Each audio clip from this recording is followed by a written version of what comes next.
What's good? It's your boy Jay, that's me. We're going to get into boring, bland Monday Night Raw from August the 25th, 2025. This show sucks. Even if Roman Reigns is still on the show, it's still garbage. CM Punk was on the show, garbage. So, this show was not good. Whether Raw takes place in the UK or Canada or any other place in Europe or even in the States, like it does every single week, the shows still remain the same. Boring, bland, and lifeless. This show absolutely sucks, and I have no idea why people actually waste their hard-earned money to go to these garbage shows. It's absolutely mind-boggling to me. I do not understand it. I don't. Oh my goodness, this show was not good. Just so boring, so lifeless. And this was WWE's birthday present to me. They gave me a bad birthday present. So today was my birthday. I went and got some red velvet cake. You guys should know I don't eat birthday cake at all. I normally just get like a store-bought cake, or I'll buy cake from a bakery, and so I decided to get me a store-bought half red velvet cake, so I'm going to be eating that later on. Overall, I did have a good birthday. I was also off today from work, so that was good.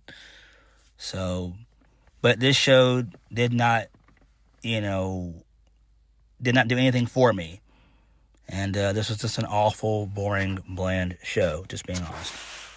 All right, let's go ahead and get into the show, shall we? So we kick the show off with Roman Reigns.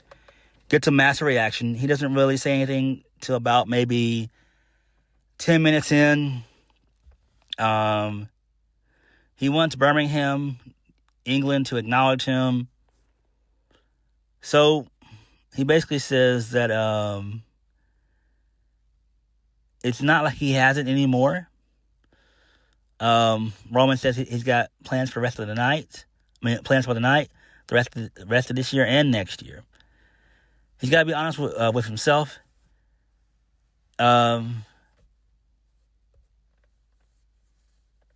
He says they acknowledge him, but he has to acknowledge something to himself to move forward.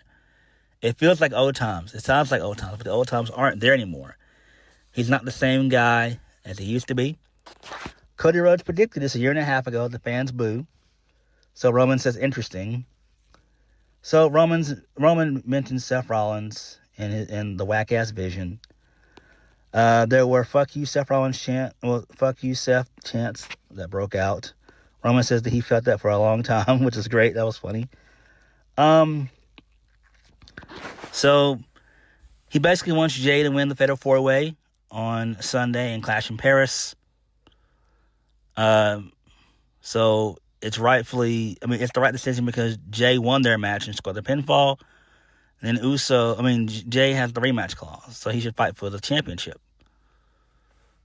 So Roman said that they took his bloodline, his wise man, and his title.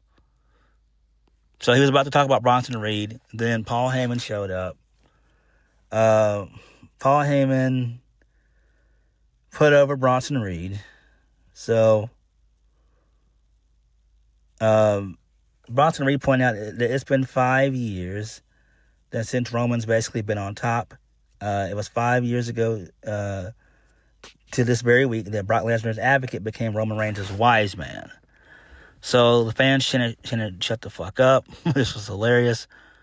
Paul Heyman says that he misses Roman. He misses his tribal chief and that he loves him. He loved him 5 years ago, and he loves him now. So Paul Heyman continues to yap on and everything.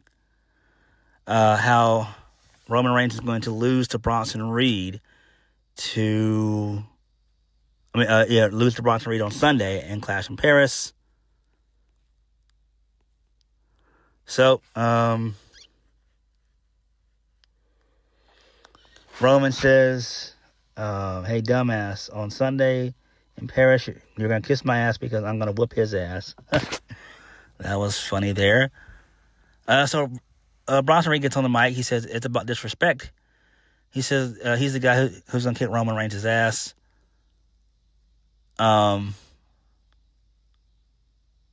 So Bronson Reed knows that Roman is an educated man, but it's time for a history lesson. Roman's tribe is from Samoa. From Samoa is civilized. Bronson Reed's tribe isn't. His tribe was exiled to Australia. Roman Reigns' tattoos are paid for. Bronson's were earned. So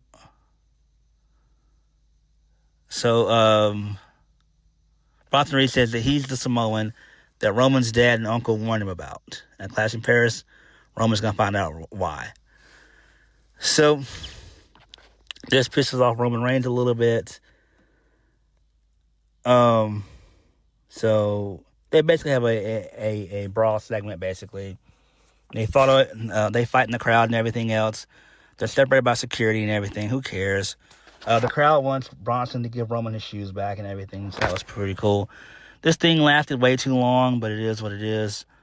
Moving on, this leads us into the Judgment Day. They're backstage. So Dirty Dom walks up, and he starts to talking to El Grande Americano, and then Finn Balor wants to know what's going on. Dom tells Finn Balor not to worry. This leads us into the first match of the night. Dragon Lee, with the help of AJ Styles, defeats Jenny McDonough. Match was so it is what it is.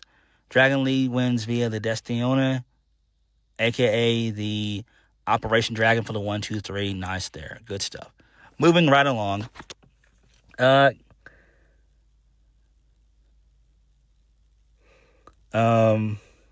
Knight has an interview with Jackie Redmond. So, LA Knight thought that CM Punk could have stopped his momentum, even if it was an accident going through that table last week. Punk didn't have anything to help him. Now CM Punk wants to work together to stop Seth Rollins. It doesn't work. It doesn't matter. It doesn't happen that way. CM Punk's a hungry man, and whether it's a feast or famine this Sunday in Clash in Paris, the rations are limited. Everyone is going to bed hungry except for him. LA Knight is the only one in the match who has a match tonight. And LA Knight says that he's going to beat Braun Breaker, and he'll be victorious. Okay, that's fine. Whatever. Moving on. This leads us into Rusev. Here's a video package. Rusev says that he'll never listen to people telling him how to run his career. Now that he's back, he's going to destroy whoever he wants.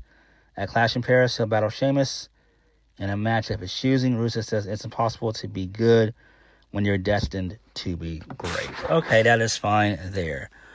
Moving on, more Judgment Day stuff. So Jenny McDonough's not happy that Finn Balor and Dom didn't help him. Raquel stops them and says they have to stop arguing. Liv Morgan wouldn't want this. Dom says Finn Balor should handle AJ Styles. Pause. Finn Balor agrees, and he'll handle this himself. And then Raquel tells Roxanne Perez to get her head in the game because she's facing Rhea Ripley. Okay, that's fine. Who cares? Moving on. Kofi Kingston defeats Penta. I would imagine Grayson Waller gets involved. He distracts Penta, and this allows for Kofi to hit the Trouble in Paradise. 1, 2, 3. Poor Penta, how the mighty have fallen. I thought that he would have been booked better in WWE, but he has not. At this rate, I would love for him to be in NXT, if we're being honest. So, whatever.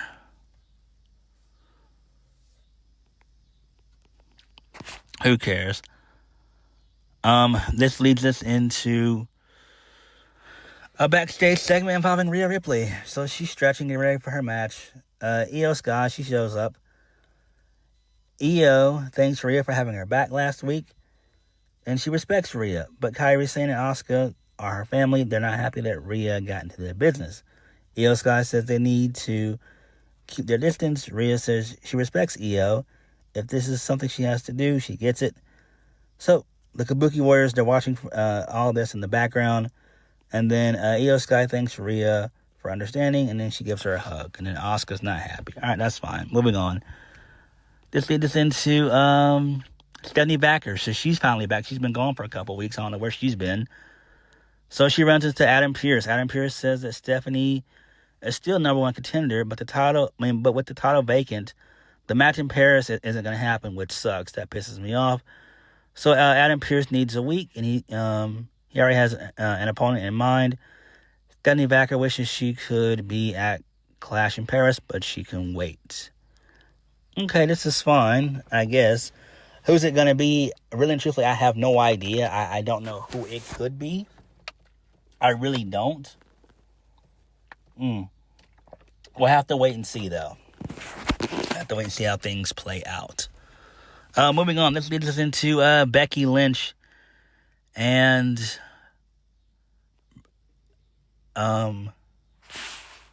Nikki Bella. So,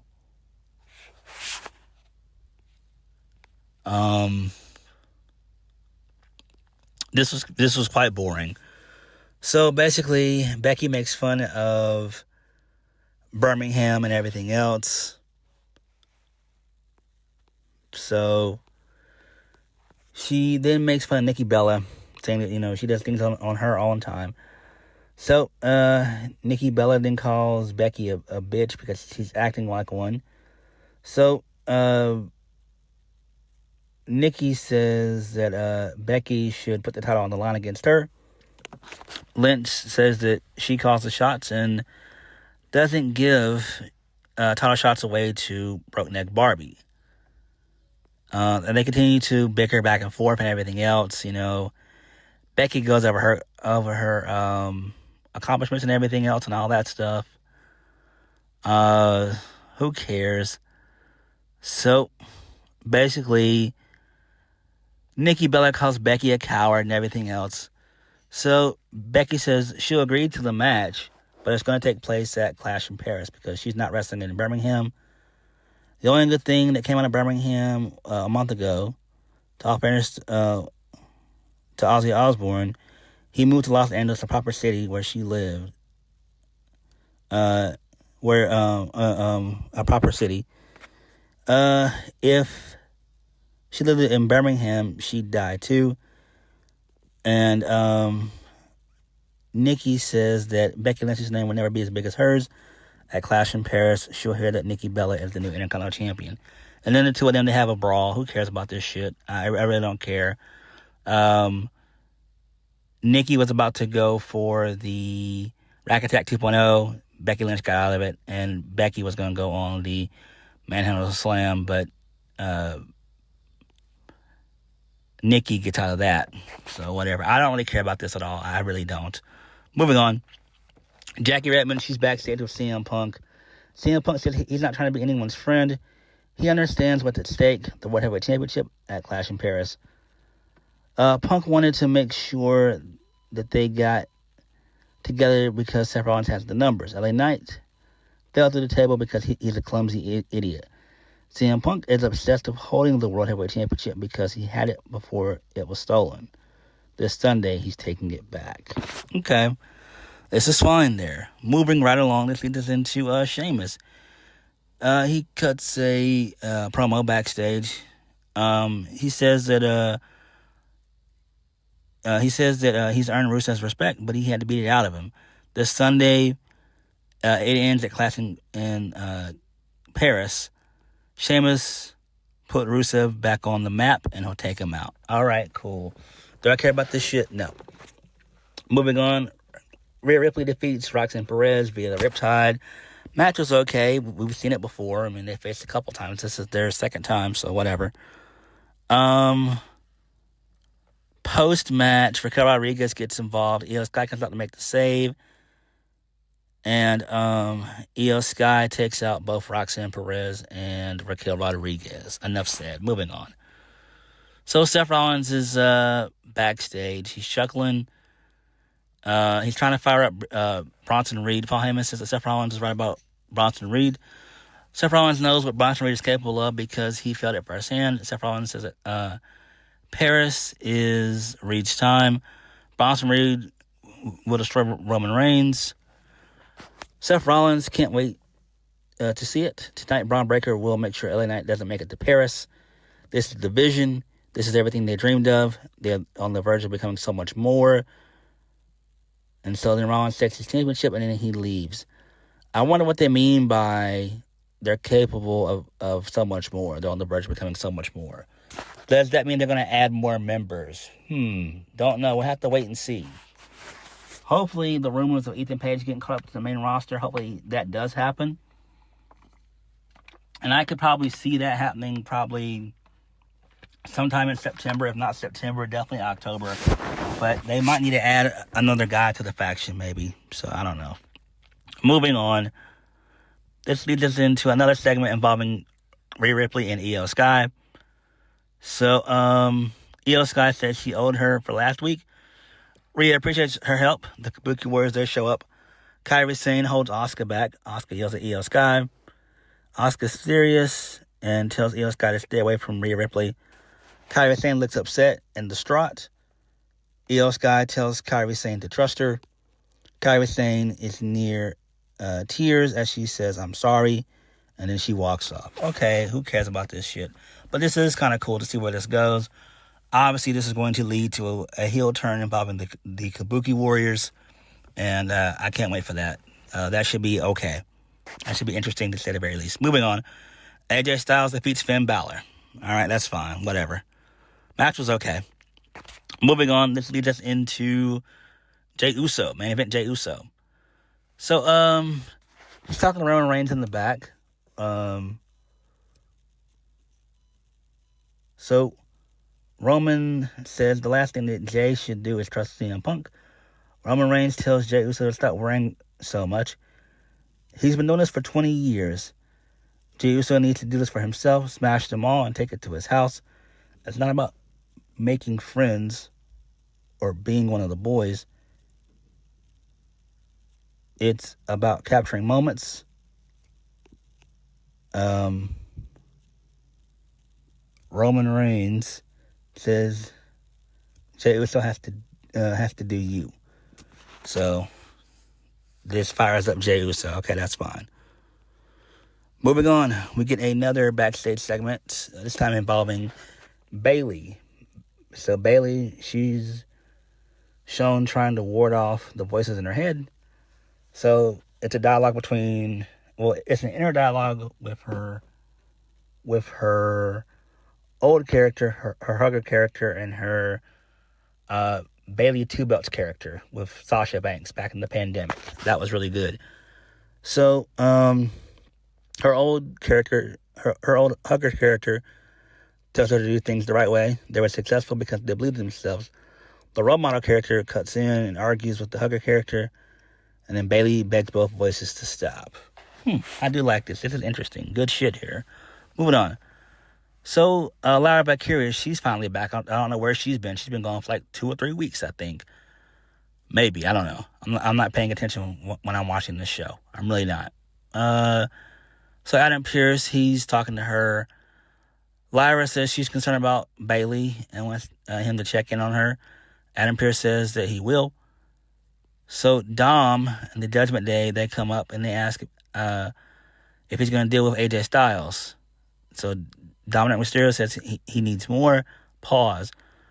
This needs to end. Adam Pearce agrees with Dominic Mysterio. Next week on Raw in Paris, AJ will take on Dom for the Intercontinental Championship. So, that's fine. And then JD McDonough wasn't happy, and neither was Dom. And then Finn Balor, he's basically seen smirking. So, that's cool. Moving on, this leads us into Roman Reigns. He attacks Braun Breaker and Bronson Reed. Bronson and Roman, they have another brawl, and they're separated, so that's fine there. LA Knight also attacks Braun Breaker. They fight out before their main event match. Braun Breaker defeats LA Knight via the help of Seth Rollins. Seth Rollins comes out towards the end of the match. He distracts LA Knight. Braun hits LA Knight with a spear on the outside. He throws him back into the ring, hits another spear. 1, 2, 3. Braun wins. Post-match, the Vision, they beat up Jey Uso and LA Knight. CM Punk comes out to make the save. And the Vision, they get out of Dodge. Then, LA Knight and CM Punk, they begin to argue. Jey Uso's in the mix as well. So, LA Knight was about to eat a GTS, but he got out of Dodge. Jey Uso super kicked LA Knight, and he super kicked CM Punk. And then Seth Rollins mouths to Jey Uso saying that he didn't stand a chance against him come Sunday. And that was the show. As per usual, the show was boring. The Roman Reigns stuff was okay. That was fine. Everything else on the show is just lackluster and lame. But again, it is what it is. This is how WWE has been for the last year and a half. The only interesting brand is NXT. The main roster of WWE, especially SmackDown, is just total garbage, and Raw on Netflix is basically right there. It's, neck and neck. But it is what it is. But what did you guys think of Monday Night Raw? Like, comment, subscribe. Peace.